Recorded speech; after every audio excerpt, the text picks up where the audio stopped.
daawwattootaa fi dhaggeeffattoota Prime Media, Prime Log, kuni Prime Log North America irraa isiniif darbu Kanaadaaf Amerikaa irraa jechaadha. Har'a mana guutuutu jira. Dr. Marcos yeroo murtaa'e fi nu gidduu hin turre maaliif akka nu gidduu hin turre booda isatu nutti hima. Dr. Jamal Addebraanii baga nagaan dhuftanii ni toleraadha. Daawwattoota keenya yaada yeroo hundumaa hin jenna yaada nuuf laattanii jajjabina nuuf laattaniif qeeqa nuuf laattanii irraa barataa jirra. Galatoomaa isiniin jenna. Baga nagaan dhuftanii isiniin jedha Dr. Marcos baga deebitee dhuftee ati keessuma. Baga nagaan nu eeddani. Baga dhuftan Biraanee fi Dr. Jamal. Ayyee baga turbaniin nagaan nu geessee walitti nu deebisee Waaqayyo gaa salphaami. Ayyee galatooma. Galatooma gaa mee silayyuu beektaa akkatti isaan gafa jettanii sumaaf laattu Dr. Marcos amma immoo keessummaa ta'ee deebi'ee dhufee Dr. Marcos baga nagaan dhufte. Eessatti baddebboo koo Dr. Barbaanne si dhabnee amma kaleessa Facebook irratti arginee namoota gurguddaa wajjin footoo kaatee maxxansitee jirtaa. Abjuudha moo kun dhugaa maanii akkami waan isaa gurmee kanarraa nu himi bakka itti baddee deebite irraa Dr. Marcos. Galatooma ani actually badeen deebine bakka hidda miidiyaan kun Prime Meediyaan kun irraa dalagu laaluu deemee ture. So biyya torbaan afuriin dura karaa biyyaa deemee ture biyya hedduu guddisee yaadee waa'ee biyyaa hedduu haasofna. So hundee san laaluuf biyya dhaqee biyya Finfinnee ture. Kanaaf amma torbaan darbe keessa as deebi'ee kanaaf kanuma karaa kiyyaan isinis baga nagaan jiraattanii anis torbaan arfan kana baay'ee isin yaadee ture isinuma laalaa ture baga nagaa walitti deebine jedha. Baay'ee bareedaadha. Galatoomi Dr. Marcos. Meegaa daawwattoota keenyaa egaa Dr. Marcos yaada isaa nu ibsee booda gara mareetti deemna. Mareen keenya irraa akkuma beekamu filmaati elekshiiniin Itoophiyaadha. Yeroo muraasa booda ta'a. Yeroo viidiyoo kana waraabnu guyyaa 10 hafa jechaadha. Gara guyyaa 10 tafaa kanaaf yeroon Oromoo jala ga'ee jira. Namoonni kaardii filmaataa fudhatanii filmaataaf qopheessaa akka jiranidha. Qophiin filmaataa kun maal fakkaata? Keessaaf alaan filmaata kana ilaalchisee duulli godhamaa ture. Mootummaan filmaata haqa qabeessaa fi filmaata dhuga qabeessan geggeessa jedha. Gama kaaniin immoo filmaatii amma ta'uun sirrii miti kan jedhanii mormitootii sagalee mormitootaa alaa immoo dhaga'ama. Kana wal bira qabnee ilaalla jechaadha. Akkama argaa jirrutti wanti hundumtuu xumuramee filmaatii akkuma jedhettu guyyaa 10 hafa. Kana keessatti egaa gara mootummaa Ameerikaa diaasporaa Oromoo Ameerikaa keessa jiruunis wanneen tokko tokko godhamaa turanii. Karaa mootummaa Ameerikaas immoo sagaleen duraan dhaga'amaa ture tokko jijjiiramee yaada araarsaa waan ba'aa jiru tokko fakkaata jechaadha. Mee akkamitti ilaalta Addebraane warra DC irraa jalqabna egaa. Ejjennoo mootummaan Ameerikaa torban darbee waa'ee Itoophiyaa irratti agarsiifte akkamitti ilaalta? Egaa Ameerikaanii ejjennoo gara cimaarraatti gara laafinaatti dhufuuni akka nama saba Ameerikaa ta'ettis akka nama Itoophiyaa yaaduttis akka immoo karaa advokeesii adda addaa dippiloomaasii adda addaa Itoophiyaadhaaf loogoo yookiin loobii gochuu jirrutti kuni dhugaa dubbachuu fi achiivimentii guddaadha. Akka keessayyuu warri Itoo Ameerikaan advocacy group dhuunfaadhaan kaka'umsa dhuunfaa gochuudhaani biyya sanaaf waan baay'ee hojjechaa turre ammasittuma jirra. Kuni gammachuu guddaadha. Keessattuu akkuma beekamu kan afaan faajjii ololli guddaa warrunti badii balleessee ofiif seera eeguu didanii naannoo isaanii saba isaanii kabachiisuu didanii ofuma isaaniiti akka biyya san keessatti rakkinni kaka'uu fi ta'u fi adeemu warri taasisanii dachaa keenya nama qaxaranii yookaan immoo loobistii biyya kana qaxaranii hedduu irratti ganzabas yeroos gannaquudhaan afaan faajjii guddaatu ture. Garuu as keessatti Ameerikaan illee daandii Itoophiyaa wajjin wal loluu akka hin barbaanne yeroo koongireesota keenyas seneetoroota keenyas dubbisnu nuti Itoophiyaadhaan hariiroo waggaa dheeraa qabna, saba Itoophiyaan jaalannaa, nuun warra as jirruun fakkeenya kaasanii intarpiroonaroota isinii hard workingiidha, honestiidha, nu Itoophiyaarraa rakkoo hin qabnu akka keessattuu naannoo Tigraayitti mirgi uummata fayyaalessa yookiin manni nagaa miidhamaa jira. Isatu nu isa jedhu sanii nutis kan akka yaadda'aa jirru. Garumoo sababa kan ta'aa jiru ammallee TPLF akka ta'an warra juntaa caccaban isaantu duras rakkina biyya sanaatiif itti gaafatamaan isaanii ammas isaanii gara fuuldurattis rakkoon jiru isaanii jennee egaa karaa fakkeenya baay'ee itti kennineetoo carraaqii guddaa gochaarraa kuni haga ta'ee osoo full time irratti hojjetin jechuudha. Koriin baay'ee namoonni baay'ee kan kana godhanii fedhii biyyaaf qaban nageenya biyya sanaaf qabaniini xiqqoo hojjechuudhaan amma kana qalbii araarfachuu hoo danda'ame kana caalamoo yoo hojjenne fuulduraas abdiin guddaa akka jiru agarsiisa jechuudha.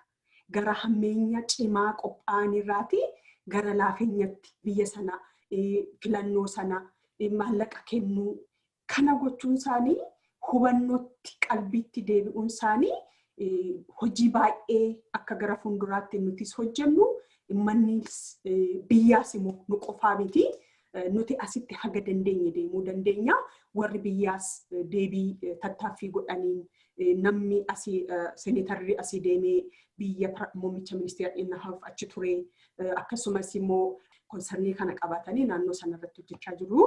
Kanaaf waliigala fuulli gaariitu jira. Garuu hojii baay'eetu nu eeggata. Maaliif biyyanatti waan itti himan irra jireessa warri seneetaroota ta'an, warri koongireesii ta'an nama xiqqaadha gadi bu'ee waan tokko gadi soqee kan hubateetu hojjechuu danda'u. Waan itti himan irra jireessa baay'ina namaatiin yeroo itti himan baay'ee fudhatu.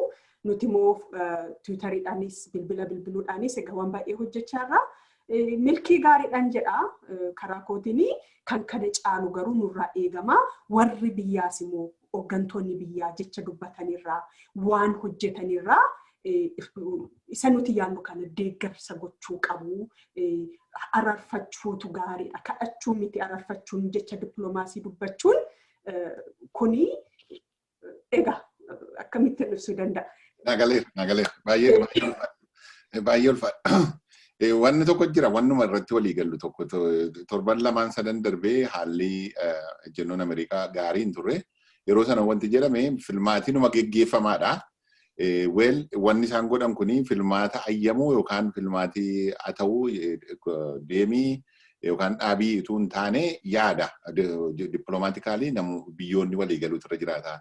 Keessattuu immoo mootummoonni akka Ameerikaa fi Itoophiyaa seenaa guddaa seenaa bara dheeraa waliin qabanii yeroo ammaa kanatti waldhabbeen kun barbaachisaa miti kan jedhu irraati malee akkuma jettee dippiloomaasiin kadhachuu miti argite yoo isin kana gootan kana taanaa yoo ta'u baate kanatti biyyatu lafa gala miti gara Dr. Maarikoositti nan dhufa ammas Ameerikaa irraa amma gaa Dr. Maarikoos gara biyyaa deemee eega dhufe waa booda waan biyyaa irratti fookasii goonaa amma gara Ameerikaa irraa wanni taaname Dr. Jamaal murtiin Ameerikaa kuni kan nama raajuu obboloonni keenya hiriira guddicha faa jedhanii naannoo DC'tti isa dura mootorban tokko dura immoo naannoo Minneapolis faatti namoonni hiriira ba'aa turantu turanii keessumaa koominitiin Oromoo jechaadha.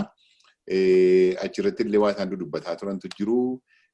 Murtiin warra Ameerikaa kun immoo tokkoffaa waan akka amma adda biraaniin jettee USAID'n miliyoona 181 gargaarsa naannoo Tigraayiif nan kenna jechuun akkasumas immoo elekshinii keessan godhachuu dandeessu garuu elekshinii sun duwwaan furmaata hin ta'u kan jiru fakkaata kan Ameerikaadha. Garuu waan mari'achuu qabdan immoo sanaa booda godhaa kan jedhu tokko baasuun tooniin isaanii geeddarameera jechaadha. Kaleessumti isaa mormiitu ture. Kaleessumti isaa mootummaan nu dhagaa jedhee Oromoon ammi danda'e jechaadha. Ammi itti fakkaate mormaa ture. Borumti isaa immoo murtii kanatu tasumayyuu faallaa hiriira sanaa ta'e jechaadha. Kun maalirraa ka'eeti? Oromoon gaafii beekuudhaa immoo akkamitti ilaaltaati Dr. Jamal? Duraan dursee obbo Toleraa hedduu galatoomii. Ammallee saayiboottan kiyya waayillan kiyya asirratti Dr. Maarqosii fi addi Biraaneenis hedduu galatooma. Hundi keenya si waliin dachaanee mari'achuudhaaf gammachuu guddoon qabaa. Prime Media fi tiimni Prime Media hundi hedduu galatoomaan isiniin jaa. Dhugaa dubbachuuf ani hedduu ifiifuu dubbiin Ameerikaatu yeroon yoo irra deebitee kan laaltu taate nama surprise nama goote. Arra duraas yoo laaltan taate baatii 12 dabre kana keessatti gochi kammaa kun meeqaa bahe gaaf takkaasi gamaa gamanaa samara dabre keessaan see bahaniiti Ameerikaan harka nu dhooyte Itoophiyaa kana godhuuf deemti jedhanii iyyanii Jarmanii fi Ameerikaan walii galanii gaafasanii miliyoona wayii kan maallaqa guddaa wayii tokko kan nambar ardhuma isaan DC oolanii guyyaa burmaadhaa jechuudha. Isa kanarrattis wanni ta'e wal guuratanii nama hanga tokko namni jalaahuu dideewu yoo dhugaa haa dubbannu taate waa'ee protestii ma isaan jedhanii fake protestii hamma isaan oofan kana dur gaafa nuti protestii dhugaadhaa turre almost Minneapolis qofa keessatti TPLF irraa baasuudhaaf nama 60 faadhaan bahuu turre jechuudha.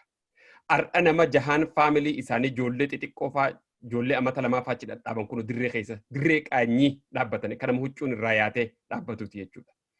Guyyaa silaa irraa faayinaalii wanni jedhan amma Ameerikaan yoo yaadattan 4 weeks ago akkuma addi Biraaneenis jette odoo elekshinni kun hin taane kuni beeki warra fedhii jara kanaatti turte maaliif wanni kana laabiistii gurguddaa itti haayar godhanii maallaqa TPLF hin garte ummata Ameerikaa kana akka malee amansiisanii Ameerikaanonni maal jedhan torban afran dura elekshinni kun silaa suggestion wanni isaan advice godhan akka dhaabbatee national dialogues osoo elekshinni hin taane dura godhan recommend godhuu turan.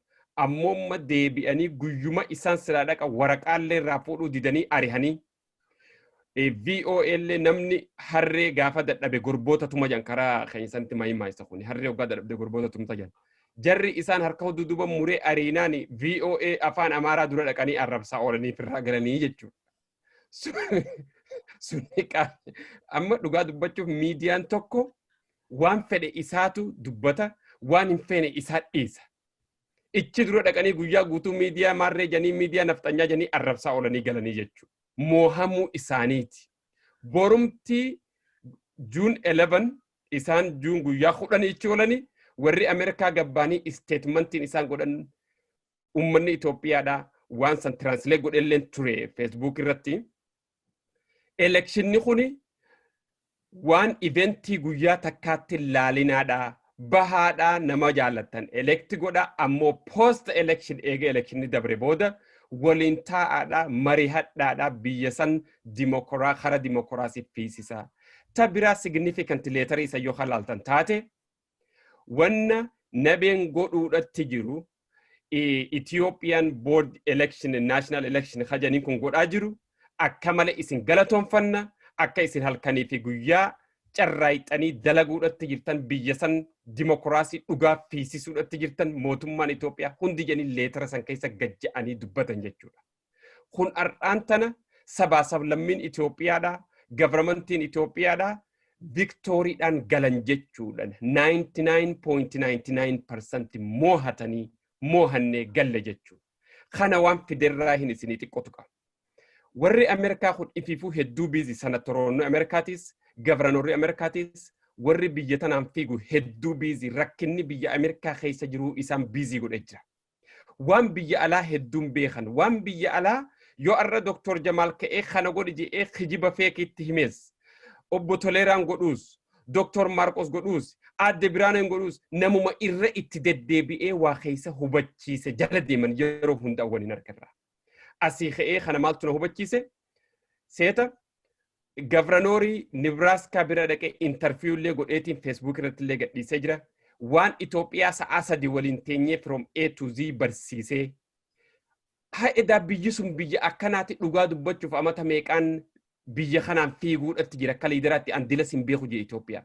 Wanni naa gale waan suni sanattarootaa fi Gavranoori 7 wajjin haasa'u jira jechuudha irraan telefoonaa wajjin Ted Cruz irraa eegalee Mitt Romney'dhaa wajjin Senator Amy Klobuchar Minnesota nama 7 wajji jechuudha keessa qaceelloo barsiisee leetarii fi afaaniinis jechuudha telefoonaanis jechuudha wanti naagale kanarra ammas irra deebiitiin dubbadha namni biraalleen addi biraalleen dubbattee turte ummanni Itoophiyaadha ambaasadaroonni Itoophiyaadha ummanni Ameerikaa jiruu fi jireenya Ameerikaa qofa keessattuu biizii tahanii jiran waan biyya alaa hedduurraan beekan kanaafuu dantaa fi okkotee beelaa abbaa jala tuqata jan ammarraa eegalee akkanni biyya alaa keessa jiru halkanii guyyaa farada kijiba feekii fiction fabricated history biyya kana keessa isaan barsiisu jiru harkaa jiisuu qabu nuhi je'eetiin yaada jechuudha yoo san goone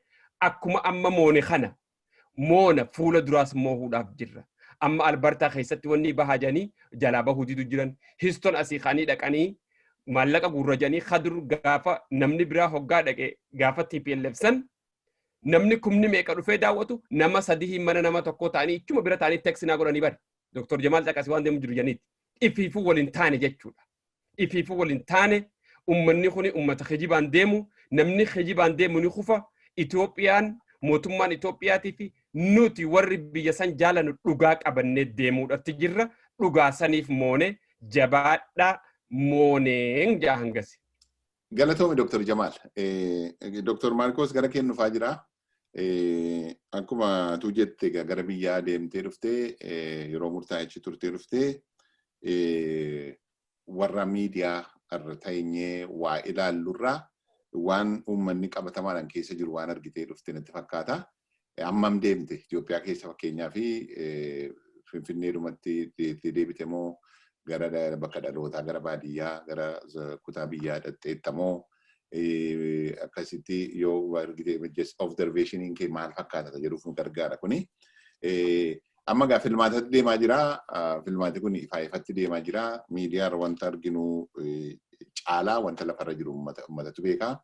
Akkuma beektu boodatti deebina waan amma warra hiriira bahee bilchiginaa balaaleffatu VOA balaaleffatu kanarratti boodatti deebina.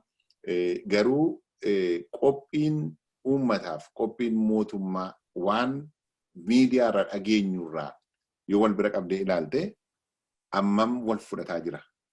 Filmaata keessumaa filmaata kana ilaalchisee fudhatamummaan uummanni dhaaba badhaadhinaatiif mootummaa amma jiruuf qabu maal fakkaata akka ilaalcha keetiitti. Galatoomi obbo Tolera duraan waa'ee biyyaa osoo achi nan fageessini waan jarri xiqqootu kanirraa yoo carraa argadhe hin fedha. Maafan Ameerikaa keessa nama ganna 30 jiraate. So fiddee biyya nagalchuu keetii an keessummaa ture achitti. So isarraa yaada kiyya qabu hinima. Irra guddaa ka'an irraa dubbachuu danda'u waa'ee Ameerikaati. I could not pass. Okay. Without saying something. Baay'ee bareeda. Yeah, kun maali? Hedduu kan ajaa'ibsiisu an yaadee halkanis taa'ee wama Oromoo alaa tuqe agammaa hiikaa isaa argachuu hin dandeenye. I couldn't understand. Waan Oromoo alaa tuqe naa galuu hin dandeenye. Hagammaa rakkoon jiru ni beekna. Qabsoo kana keessa turre. I just couldn't understand. Takka. Waa'ee Ameerikaa yoo irraa dubbannu taate Ameerikaan waggaa 27 informationii waan hin qabneef yaada jedhus jira. I can share that view a little bit. Garuu an ilaalcha biroo qaba. Waggaa 27 biyya alaatitti rejiimii TPLF ka sirnaan dhugaan mul'atu ka yeroo abbaa biratti ijoollee ajjeesan mul'atu ka yeroo militariin dullaan nama tumtee qawween maashinaan nama ajjeeftu mul'atu ka yeroo namni 500 boolla keessatti dhumatu mul'atu yeroo kan hunda hiriira bahaa turre bara Ameerikaatti. Manni nun tunnen jiru, gavarnariin biran dhadhen jiru bara. Yeroo kana Ameerikaan murna TPLF wajjin wuskii dhugaa ture. No question about it. Addis Ababa deemanii Obaamaan fa'a Susan Rice fa Susan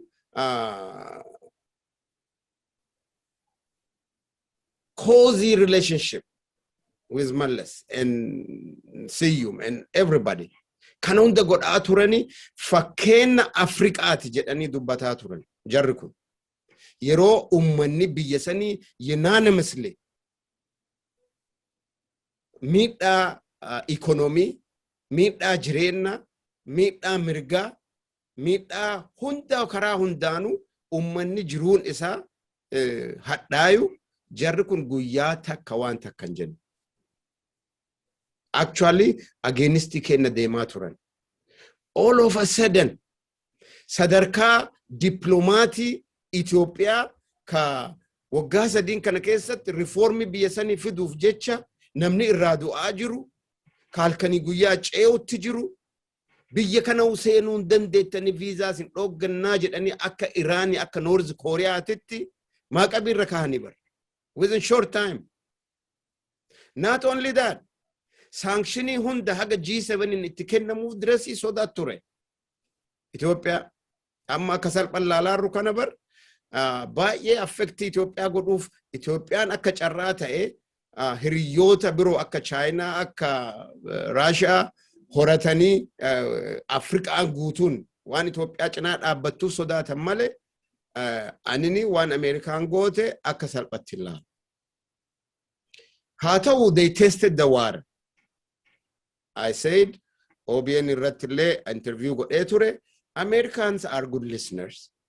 In dhagahani yaada Itoophiyaan articulate goote dhugaa jiru lafa kaayuu hojii ofii dalagu.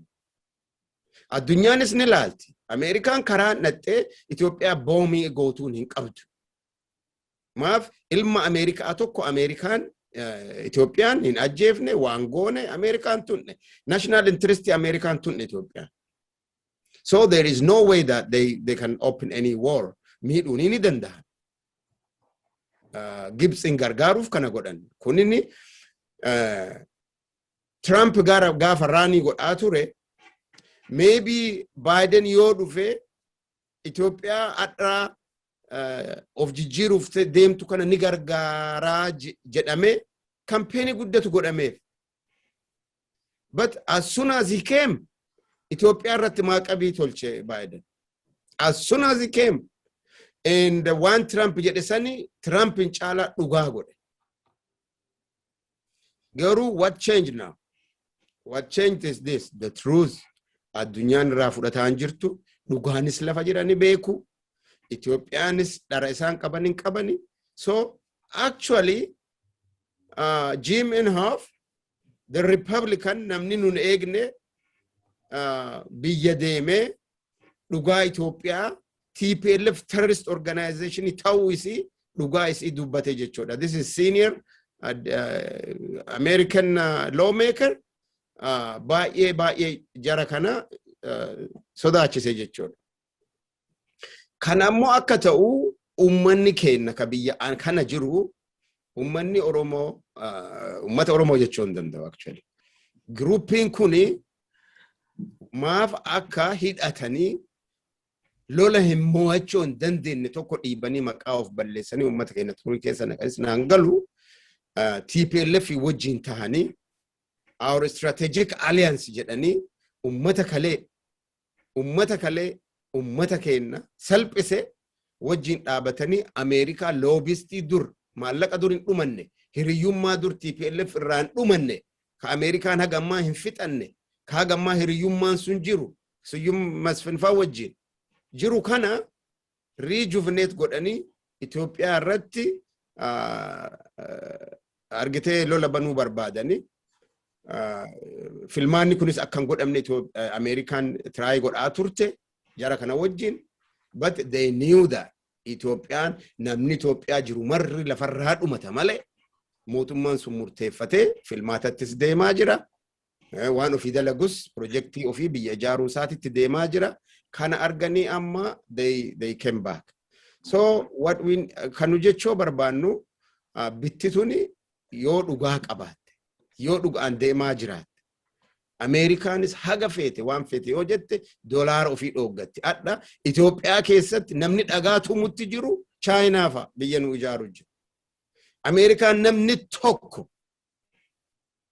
namni tokko buutsii godhatee biyya san keessatti waa hojaaruun agarreeyaan yoo kennan dolaara sunuu dolaara dhumatu kennan dolaara nyaatamee dhumachoo qaba jedhanii infrastructure if kan oolle ka kennan kanuma na dhoogatanii miti I'm an American but I wanted to tell them this Afrikaan biyya hiyyeetti taatee jiraachuu hin dandeettu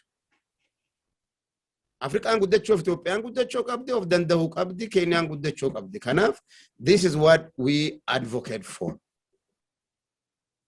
kan Ameerikatti illee himuu danda'utu nurra jira maaf we are voters votii goona biyya kanatti mirga qabna taaksii kaffalla akkuma warri deemee balbala san dhaabatee Itoophiyaa balleessaa jedhu san Itoophiyaa balleessuu hin dandeettani achii dhufne hiddi kennan we are Africans and we are Ethiopians jenne itti himuu qabna Americans akkuma amma Jamaal dubbate kana takka takkaan itti himuu qabna ammoo information dhabaneetiin this will talk later kagara Itoophiyaatti yoo isin deebe akkuma issue Amerikaa kaafne kana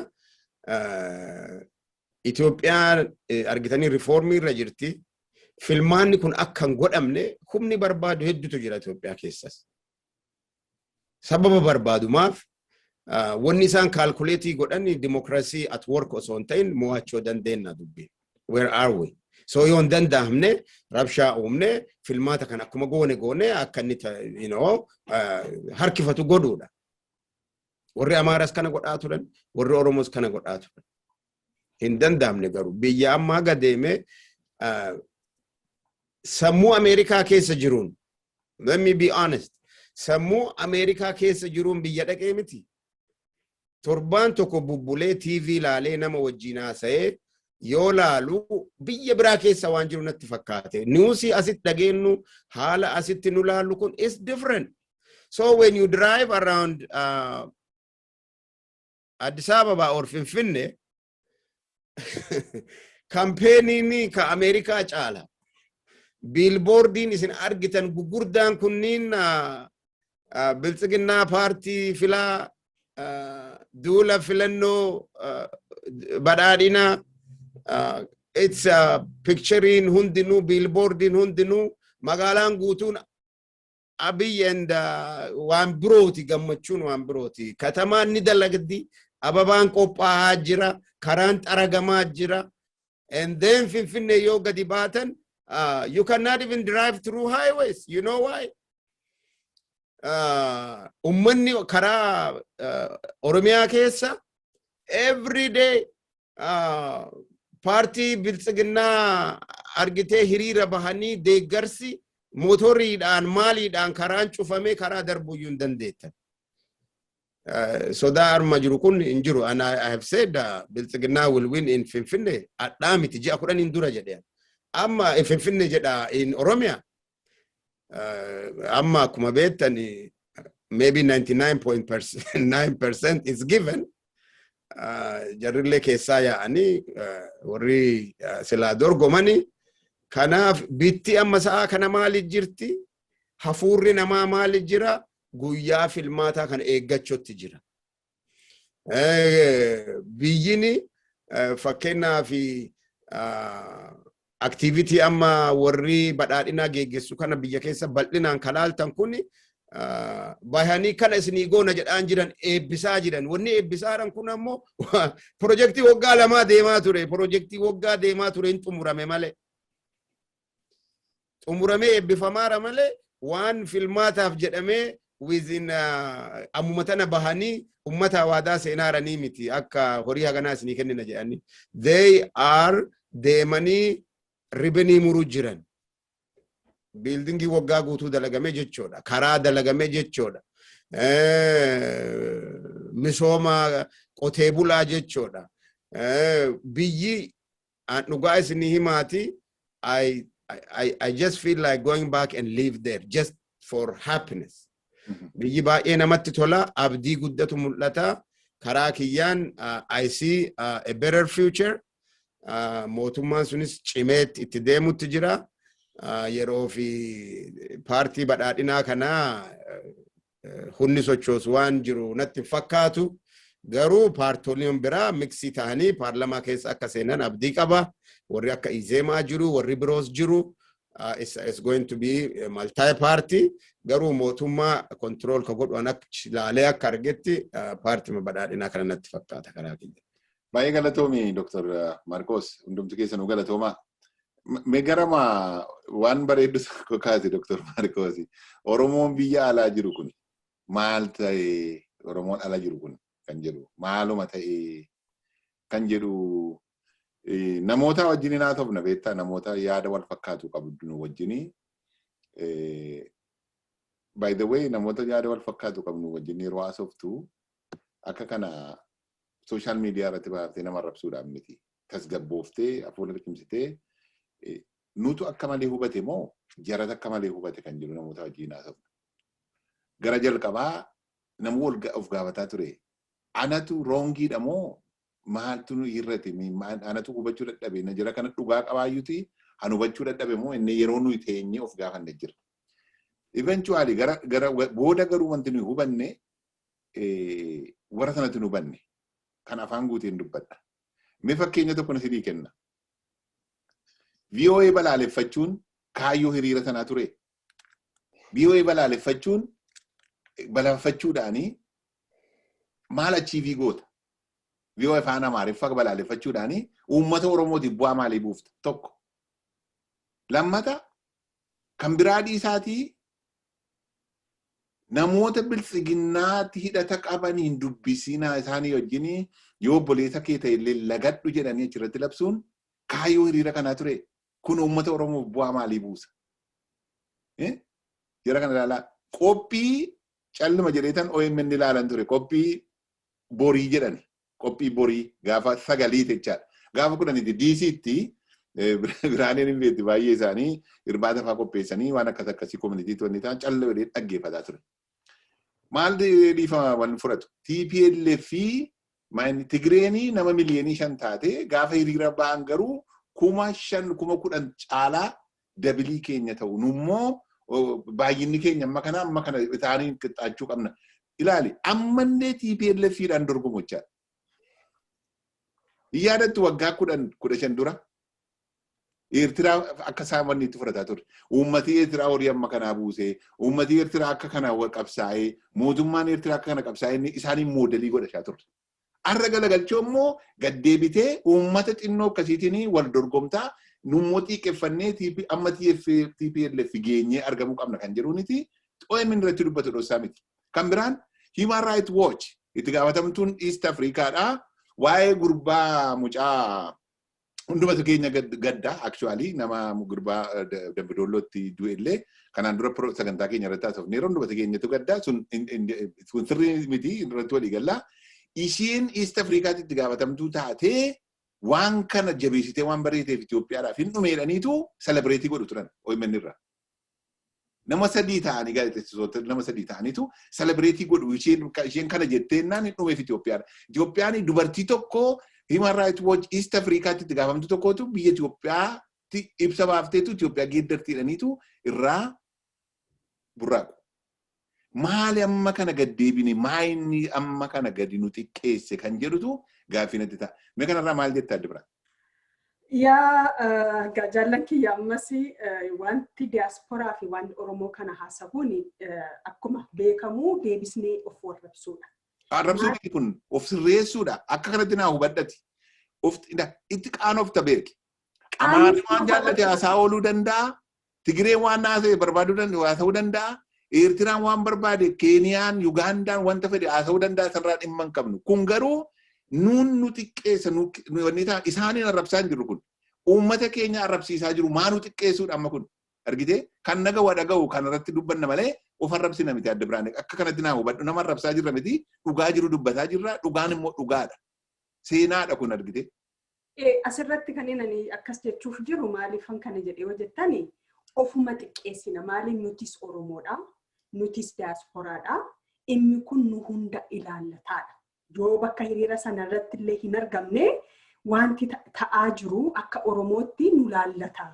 Xiqqeenyuma keenya kana dura dubbadheera. Saba bal'aa taanee bootu qaanahuu qabna.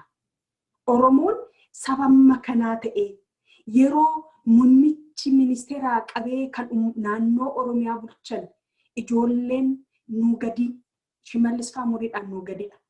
Isaan gaafa biyya sanaaf ummata qotee bulaa sanaaf waan ta'u sila qotee bulaan al takko qotu si alama akka qotu godhan fuduraa akka dhaabbatu godhan waa meeqa gaafa godhan nuti har'allee biyya alaa teenyee Ameerikaa teenyee har'allee gadoo himachuuni nu qaanessa akka sabaatti ittuma qaanuufna kana bira darbu dhiisuu hin danda'u. Maaliif tokkoffaa ani jaallan kana gaafa laalu garaan koo baay'ee nagadda. Maaliif nagaddaa? Irra jireessa isaanii kana dura waliin dabarsineerra aarsaa qabsoo bilisummaa Oromootiif godhaniiru. Har'allee deebi'anii achuma keessa jiraachuun gadoo keessa jiraachuun isaaniifis nan gadda. Ijoollee keenya alachaa jirtu. Ijoollee keenya waan gaarii biyya sanaa, waan gaarii ummata sanaa himuu, itti himnee guddisuu akka boru ijoolleen kun hamleedhaan carraa argataniin deemanii barumsa qabaniin beekumsa qabaniin akaakayyuu isaanii, akaakilee isaanii, adaadaa isaanii, maatii isaanii akka isaan hin deeggarre ammallee sammuu gabrummaa, sammuu xiqqeenyummaa barsiisaa jirra. Gadduudha qabna. Kuni qaana'uudha qabna. Yeroo kanatti hamlee ijoolleellee ol kaasnee akka isaan deemanii biyya sana voluntarii godhan. Akka isaan hojjetan filannoo keessatti qooda fudhatanii akka filannoo sana keessallee muuxannoo fudhatan taasisuudha qabna. Kuni jaalannees jibbinuus kan badiin yoomiyyuu gara fuulduraatti hin jiraata. Wanti fakkeenya amma wanti ani namoota lamaan sadan tokko gaafadheera bilbilaan. Mee amma dhuguma Itoophiyaan yookiin mootummaan ceesisaa kuni Dr. Abiy kuni mootummaa akka mootummaa waaqa gaditti mootummaa Itoophiyaa ta'ee warri TPLF kun yeroo biyya bulchan waaqa gaditti akka waaqaatti sodaataman. Akka saba isaanii karaa ikonomii, karaa gudeeduudhaan maalidhaan karaa qabsoo keessatti saba isaanii fixan seenaa isaanii keessa kan beeknu. Otoo waraanni hin ka'in kan isaan ummata isaanii fixaa turan. Dubartoonni hiriiraa bahanii nu godeedanii jechaa himachaa turan. Warra saba isaanii miidhe kana. Garuu meeshaa biyya sanaa keessa harka 80 soo qabanii qabeenya biyya alaa keessaa qabaataa biyya keessaa otoo qabanii mootummaan amma jiru kuni isaaniin kan daaraa godhe dhuguma saba isa wal keessa jiru kana waa godhee waa balleesseeti dhuguma muhanneeti deebineetoo waa argannettaniitu ammasii xaartuyi amma kana amma sirra deddeebi'ee kan hin dubbadhu maali jaroonni kun hiroota keenya yookaan qixisuu keenya haga Ameerikaa fi baasii xiyyaaraa baastanii waan adda addaa gootanii waan kana gootanii naannuma ummata rakkate sanaaf ummata keessaa baatanii sana waa gochuu maayyaalle hojjechuu maayyaalle hojjechiisuu maayyaalle kabiraamoo dubbachuu karaa deerra deemtanii ummata Ameerikaa yookiin bakka bu'oota Ameerikaa kan gadi bahanii White House silayyuu nun dhagahan xiqqooshii State Departmentidha malee warra nun dhageenyetti deemtanii haga rakkoo jiran quuqama qabdan kana maalumaaf ijaaramtanii deemtanii too biyyatti masaraa mootummaa beellama fudhattanii masaraa mootummaa deemtanii muummicha dubbistanii ilma keessanii hiriyaa keessanii baay'inaaf immoo ilma baay'inaaf immoo hiriyaadha. Shimallis kan naannoo Oromiyaa bulchaa jiru qixisuu keessanii maalumaa biyya akka isaaniin dubbistanii waa deebii argachuu dandeessu. Ameerikaa irraa toon taane isaan tofarkaa qaba. Waa sirreessuus, waa balleessuus, waa murteessuus kan danda'u isaanii jara qooqaa walii galtan dhiiga tokko himattan saba tokkoof quuqamtan kana bira deemaati isaa wajjin hojjedha. Furmaata kan argattan kana eetan nan dubbadhacha. Garuu ani baay'een gadda. Maaliif yeroo biyya keessatti deemanii piroojeektii adda addaa eebbisaa biyya keessa deemanii karaa tokkoon keessattuu qaamni biraa abaawutu nu bulchaa jira, abaawutu biyya bulchaa jira, abaawutu kana godhanii miidiyaan biraa abbatanii too balaaleffachaa oolanitti Oromoonis itti dabalamee waan biraa gochuun nama qaanessaa itti qana'uu qabna. Garuumoo kana caalaatti jaallan keenya kana hawaasummaa waliin jiranna. Isaanii bakka jiranitti ajjeefaman jedhu, bakka jiranitti waan haqalaman jedhu. Ani garuu ergaan isaanii qabu dhiigummaa isaaniis jaallummaa isaaniis naqu waliin haasofneetoo furmaata fiduu qabna. Kan kana dura balleessine jaarmiyaa dhaabbataa, jaarmiyaa cimaa, ijaarsa cimaa qabaachaa hin turre. Ammas qabaachuuf hin jirru. Akka deemaa jirutti. Akka sabaattis, akka jaallummaattis kan nu baasu wal balaaleffachuu kan bitamus hin jiru, kan gurguramus hin jiru. Ameerikaa keessatti qabeenya maal akka qabnu, beekumsa maal akka qabnu, hagam keenya haga of dandeenyee jiraannu wal beekna. Wal arrabsuu fi wal balaaleffachuu dhiisnee saba sanaaf waan ta'u ammallee aduun hin dhiine nu mari'annee numatu furmaata ta'uu danda'a. Furmaata qalbii keessanitti deebi'aati waliin haa haasofnu. Uummata keenya nutti dhagahama adda miti. Qaama keessaa baane nutti dhagahama. Garuu osoo kan bosona keessa jiru yookaan kan magaala keessas deemee hoggana mootummaa ajjeesu osoo jiru kan isa ajjeesu mun dhabamu. Kana beekuudha qabna. Rakkoon achi osoo jiru rakkoo sana furmaata otootti hin kenniin asii ganzaba baasnee waboo jabaadhu jennee akka isaan wal fixan ilma Oromoo kan milishaa Oromiyaa ta'es ikkoo ilma Oromooti. Kan waboonis ilma Oromooti. Akka ilma ofii keenya magaala bakka jirrutti bakka jireenyi nuu toletti inni Ameerikaa keessatti mootummaan gargaaree jiraatus warra keenya hojjetee jiraatus jireenya qananii wal qixa qabna. Garaagarummaan keenya hin jiru. Nu ofii keenya jireenya jiraachaa isa uummata keenya isa jireenya hin jiraanne. Amma naannoo Wallaggaatti beelli seenaa jira naan jedhu. Kun Oromoof mala. Biyya warqii, biyya bunaa, ka'aan isaaf mala. Kan eenyutu godhe? Oromootu godhe. Amma eenyu himanna? Nafxanya nuti himannutu jira moo? Tippilleef nuti himannutu jira. Oromoodhaan miti. Kanaaf harka keenya ijaa namni nuti jaalannu akka jaalattis akka hiriyaattis aangoon qabanneef nuti deebinee badii keessa kan biraa hojjechuu qabnu.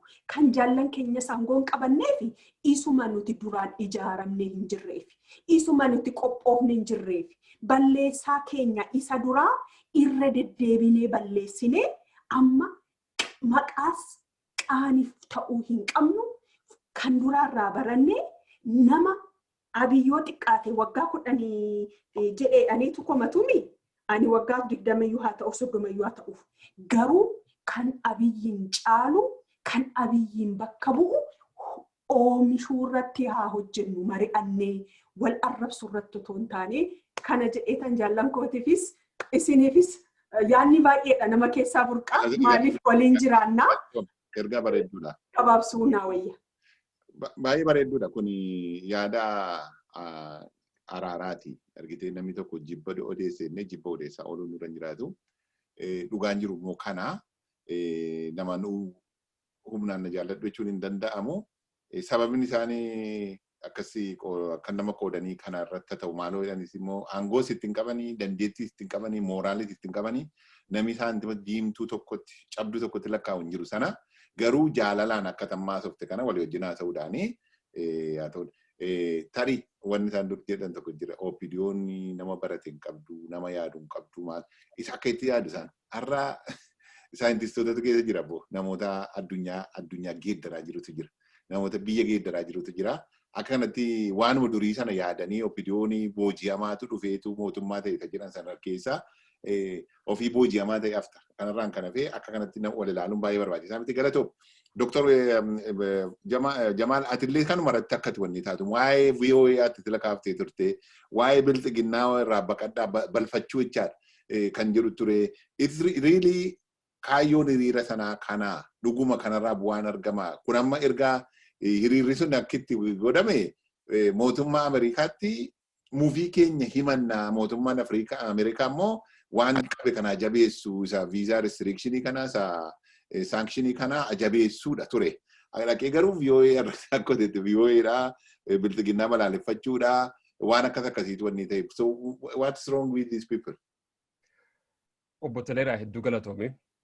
Beektaa ani nama hedduudhaan uummata keenya Oromoo kanaa fi hunduma keessaa hubattee naman konsaltii waliin godhu warra narraa lafa bulan hedduun qaba. arra durallee yeroo hedduu irra deddeebi'eetiin dubbadhe nama saahiba jabaan qaba. By the way, arrallee waliin haasofnee gaaf takko maqaa kiyyan kaaftu hin kaasin akkasuma dubbataa waliin baanee haasa'u teenya jebeeyta. Guyyaan ni dhufa kanillee invite isa goonee haasa'u teenyu. Amma Profeesar Ticha kanaan maal hin jeeni Profeesar wanni gaa narra umriinis narra guddaadha muuxannaa gara hundaanuu narra qabda abbaanaa taata. Mee waan amma deemaa jiru kana Ameerikaa keessatti ati kamin laaltaan jeeni biyya keessallee yoo jiraatte. Namni sun waan ajaa'ibaan naan jee. Wanni inni jee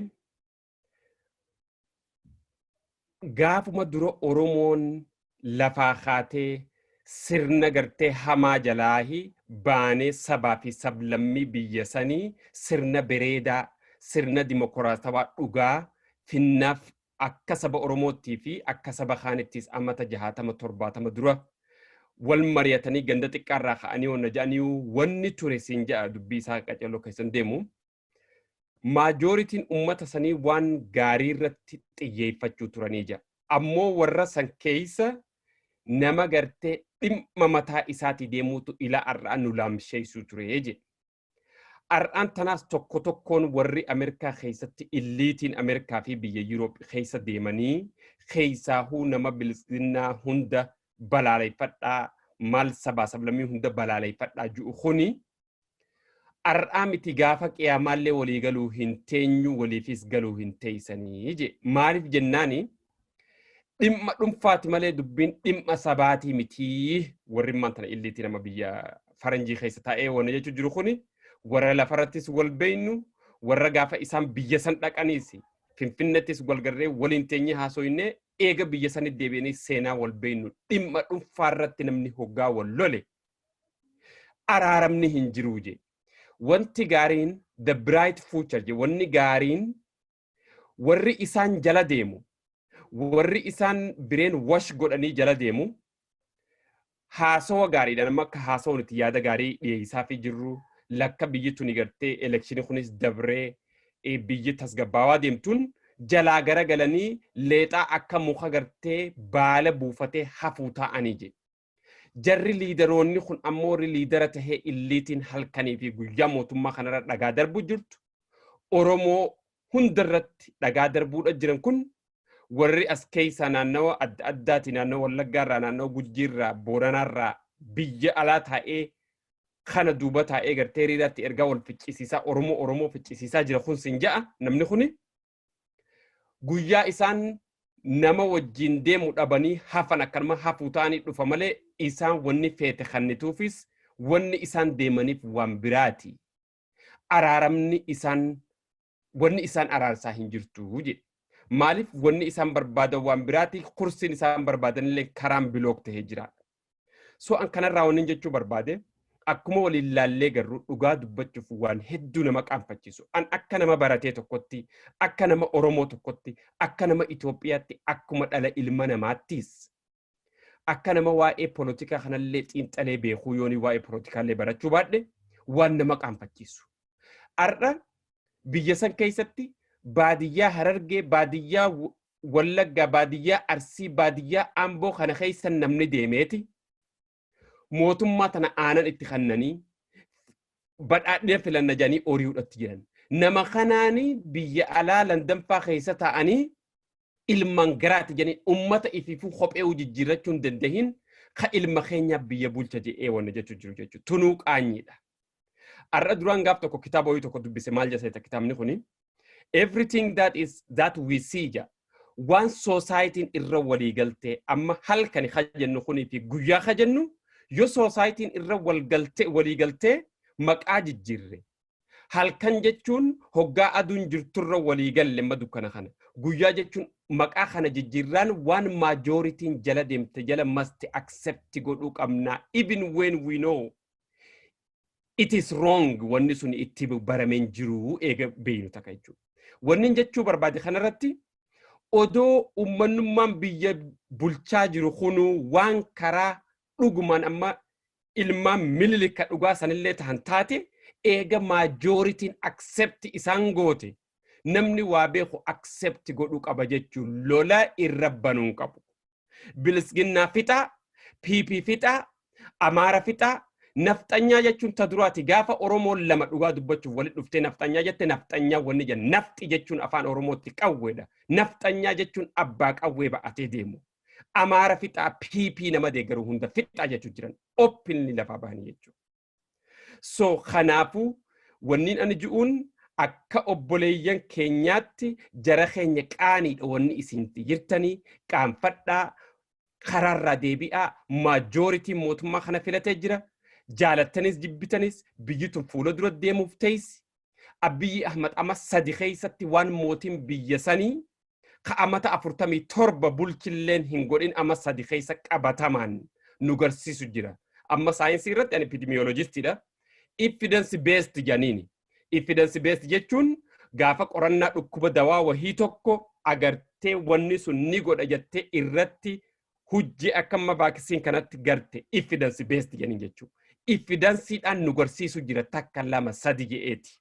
Kanaafuu dhaabbadha. Kabiraa takka taniin irra deebi'ee dubbadhu. Qaanyiin guddoon akkuma isinillee dubbattan gaafa irricha irratti ijoolleen namni humni 8 dhume. Gaafa calanqoo keessatti warri baadiyyaa namni 6 TPLF dhaqanii baadiyyaa ummata lafa midhaan haammachuu jiru ajjeesan. An asirraa hin profeesara tokko jira as yuunivarsiitii kana barsiisa. Nama akka malee walitti dhiyaannu nama Tigireeti nama kana. TPLF warra TPLF member of TPLF jechuudha. Meeta duraa haa dabartu waan kanarraa as humanitarian as akka nama saayinsii baratee guyyaa tokko leetarii katabdee maan hin gargaarre jennaaniin warri dharaa isini jedhe. Irra deebi'eetiin dubbadha. Ka amma isaan wajjin orihan silaa bakka buufachuuf deeman namni Aluulaa Salamoon jaaniin Oromoo is a cancer of humanity. Oromo is a cancer of Ethiopian. Ar'a nama sanii wajjin dhaabbatanii abiyyi down jechuudhatti jiran. Osoo isaan akkas jedhanu abaarsi gariin nama deebi'ee jedhanii isaanuu kufuudhatti jiran jechuu duruu kufanii. Keessaahuu sheekotiin teenya dhugaa dubbachuuf. Qeensiin sheekotiin akka nama amantaa qabuutti nama Islaamaati. Kitaaba amantaa Quraanaas ni dubbisa. Baayibilaas ni dubbisa. Katooraan ni dubbisa. Akka nama amantaa cufarraa waa beekuutti jarana sheekotiin faan. Jarana qeensiin faan. Qaanfadhaa garagalaa waan polotikaa keessa bahaa du'aa'ii namaa godhaadhaan isiniin je'a. Ani dhaamsi kiyyaan gana. Hedduu galatoome Dr. Jamaal sa'aatiin keenya deemee jira. Daqiiqaa muraasa qabna. Dr. Maarikoos fi gaaffii qaba. Yeroon Dr. Maarikoos irra deddeebi'ee waa'ee biyyaa kaasuu ati irra guddaayyuu biyya Ameerikaa akka turte nama hubadhaa garuu waan ho'aa waan ijaan argitee waan qabatamaa ijaan argitee dhufte irratti wanni ta'a. Feesbuukii irratti argeera footoo kee namoota fakkeenyaaf namoota itti gaafatamummaa gurguddaarra jiranii fakkeenyaaf bulchaa naannoo mootummaa naannoo Oromiyaa Obbo Shimallis Abdiisaa akkasumas Jeneraal Biraanuu Julaa wajjin namoota beekamoo kanaa wajjin footoo kee argeen jira. Baay'ee namatti tola. Carraa gaariidha. Mee akkamitti argite jira kana qophii isaanii, konfiidensiin isaanii biyya sana bulchuu irratti amma argite umurii keenyatti Oromoo toppii sana irratti biyya bulchu kana nageenyee beennu jechuun itti gaafatamummaadhaan namoota jala jiru jeneraalota baay'eetu ture duriyyuu garuu amma sadarkaatti ajajanii biyya wanni ta'u irratti jiru. Isaan kana yeroo argite mee akka Oromoo tokkootti maaltu itti dhagahame egereen fuuldureen Oromoo maaltu itti fakkaata? Gaaffii gaarii hagam akka deemuu danda'u hin beeku. Irraa xiqqoo sii kenna guddisee siin kennu maaf it's very expensive information. Anini Ethiopia shall continue ji'a kudhanii erga eegalle then purpose maaf deeme maalii fi waan eegalle kana steepii lammaffaa deemuuf haala biyya jiru biyya wajjinis maal godhuu dandeenya maal gargaaruu dandeenya warri ala jirru kuni maal rakkoon jiru isa kana isaan wajjin haasa'uu barbaadeeti ka biyya dhaqeeti namoota wajjin haasa'uu barbaade hunda'u harka tokko miti harka lamallee yeroo gahaa qabaadhe jechuu qabaanne namoota gara 5 ta'an akkuma picture irra ka jiranis jiru. Jara kanneen qabadhee dhaqee jara kana wajjin it's surreal jetti faranjiin feelingiin natti bule hedduu abdii guddaa jarri kun very magnificent confident warra argitee hojii guddaa harka isaanii irraa qaban hawwii guddaa ammoo gara ufafoo ka qaban down to earth gadi taa'anii waa'ee biyya sanii waan takka malee rakkoo jirus abdii jirus adeemsa jirus clearly nu wajjin discussii godhanii waa'ee ummata alaa kanas akka yaaddoo qaban nutti himanii maaliifi keessahuu kabajamoon pirezidaantiin naannoo Oromiyaa namoota biyya alaa jiranis biyya kanaa jiranis namoota state Oromiyaatitti pirezidaantii ishuun isaanii waa'ee state Oromiyaati.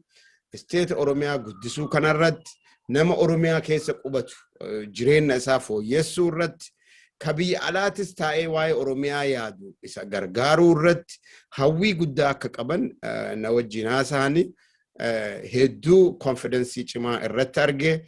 Confidence cimaa qofa osoo hin ta'in wanni isaan haasan ofafoo waggaa 10 waggaa 20 waan ofii guyyaa isaan irra ta'an qofa osoo hin ta'in ummanni kenna isteetni kenna bitti kenna sadarkaa kamitti ol ka'uu akka isiin qabdu kan ammoo akka isaan irraa hundee bu'uura akka isaan kaayan nutti himan jechuudha.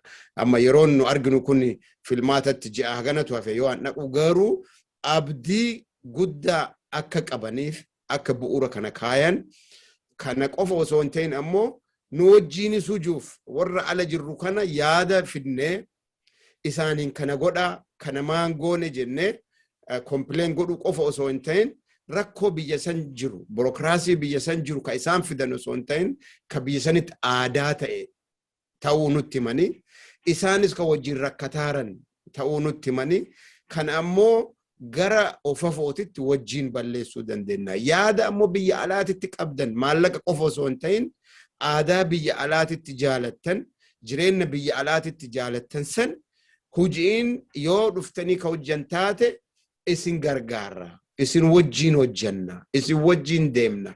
Yaada keessan fidaati dalaga. Hojjadha. Fedhiin kenna kana kanaan alatti ammoo ummata miliyoona 110 ol Itoophiyaa keessa jiru ka abdiin isaa mootummaa kana ta'e wajjin faayid godhu jirra wajjin hojjechuu jirra biyya kana ijaarutti jirra yeroo tokko yaadas yoo isin wajjin haasa'uuf carraan arganne biyya adeemsisu jirra isinis itti bu'aatiin wajjin dalagaa ka jedhu kanaaf confidence cimaa isaanii irratti arge karaa biraatiin carraa argadhee generala this is how I call him born Ethiopian born African general. Wajjin haasa'uun anatti poundi yoo achi ba'u gara poundi 5 dabalee bahe. I mean, it's just the feeling, the magnificent, the confidence an argeeta takkaan agarre irratti yoo argitu abdii guddaa horatta baga guyyaa kana gahe jetta baga uduu jiru jireenya kiyyaan osoo dhaabbadhee jiru kana arge jetta Oromoon hundi akkanatti akka fiilii godhu namni Itoophiyaa hundi akkanatti akka fiilii godhu fedha keessahuu ummanni biyya alaa jiru kun uduu dhaqee argee I think overnight jijjiirama overnight I'm confident overnight warri amma dhagaa darbatu kun warra faayidaa barbaadu yoo hin ta'in warri gariin warra dhaqee kana nuu kennaa jedhee jaranaa nuu qoodutti miti gariin isaanii ka fedhanii taraan nu gahee biildingii Tigreen irraa deemte 300 jedhamu kana hiriira nu deebisanii telefoona nu bilbilanii biraane ati biildingii san fudhadhu tolera ati san qabii waan itti jedhan itti fakkaate natti fakkaata. That's not how the system works. Jarri kun real biyya kana guddifnaa tokko taane ijaarre fairing karaa ta'een ammoo. Fakkeenyaaf armaan dura the last 27 years business proposal asii qabatanii yoo dhattani namni Tigree tokko isinirraa fuudhee nama Tigree Maqalee jiru waamee itti kenna isiniin deemaa isiniin jedha jechuudha. Adda sun hin jiru. They want you to work. They want you to grow. Kanaaf confidence kana irratti arge akka deemnee dalagnus abdii qaba. I'm really confident that nulle akka jijjiiramne biyya keenya irratti waan guddaa dalagnu abdii qaba. Asuma teenne miidiyaa irraa haasa'uu miti. I want you guys to go back and work, and I will work too. Kanuma jedha karaa kiyyan. Fadda galatooma hundumti keessanuu galatooma yeroon keenyas raawwatee jira. Tooppikiin irratti haasofnus akka gaariitti irratti mari'annee jirra. Yeroo biraatti deebina. Torbanni dhufummoo sagantaa biraa yookaan sagantaa wal fakkaatuuni. By the way, torbanii tanuu filmaatii guyyaa filmaataarra oola akka carraa mariin keenya tarii outcome isaa eegna ta'ee bu'aa filmaatichaa eegna ta'ee filmaata boriin jiru mari'anna ta'ee iyyuu hin beeku sanas ni mari'annaa. Warra filmaata geggeessuu fi warra filamuufis filuufis qophaa'ee dhaamsa nuyi qabnu nama sin tajaajiluuf filadhaa hin beennaa bilchiginnaa keessasii warri gadii warri naannoo magaalaa xixiqqoo naannoo aanaa jiranii namoonni hattuun akka jiran sirriitti beennaa. Dr. Abiy illee yeroo baay'ee haasa'u mootummaan naannoo Oromiyaa illee haasa'aa. Yeroon kun yeroo itti jara sana qulleessanidha. Yeroo itti namoota sirriitti uummata tajaajilanii akkuma warra gubbaa jiran warruma Prime Ministerii fi bulchiinsa naannoo Oromiyaa warra gurguddaa jiranii kana namoota biyyaaf hojjetan akkasiin filattan abdii guddaa qabna. Kan ammoo sagalee keessan kennuudhaanitu bakkaan gaattu galatoomaa yeroo keessaniif hundi keessanuu. Ayyee hedduu galatooma. Galatooma. Thank you.